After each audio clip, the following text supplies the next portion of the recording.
నన్ను పిలవమండం లేదు, నీ పేరు చెప్పు. బాబు గారండి.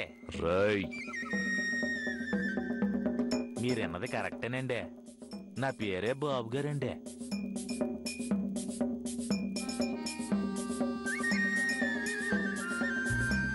అదేం పేరు?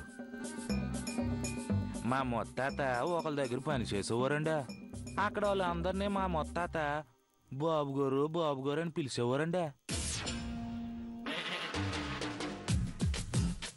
అలాగే మా తాత కూడా ఓ చోట పని చేసేవారండి. అక్కడ వాళ్ళని కూడా బాబు గారు అని పిలిచేవాడండి.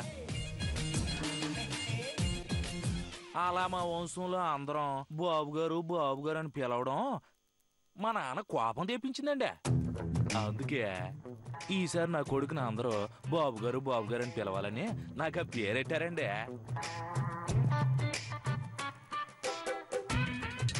మరి నిన్ను నేనేమని పిలవాలి? మా రాజబాబు చెప్పాడండి, మీరు ఎలా పిలిస్తే అలా పలకమని చెప్పాడండి. రాజు ఎప్పుడు వస్తాడు? అదేనండి, పెళ్ళి, శోభనం,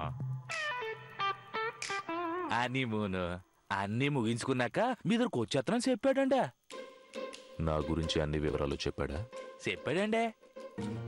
నీ ఊర్లో నువ్వేం పని చేస్తుంటావు? లడ్డూ వ్యాపారం అండి.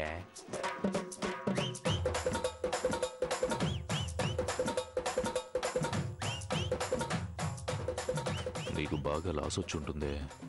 అయ్య బాబోయ్, మీకెట్టా తెలిసిండే? పొట్ట బొగ్గులు స్థాయికి మించి పెరిగాయి, అందుకే గెస్ చేయగలిగాను. రేపటి నుండి పొద్దున్నే లేచి ఎక్సర్సైజ్ చేయి. అలాగేనండి.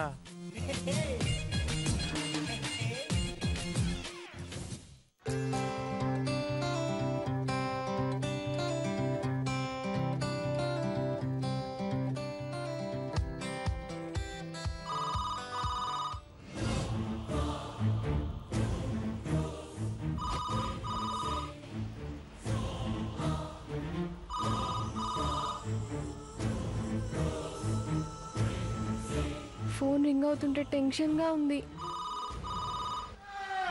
ఎవరు చేశారో ఏమో.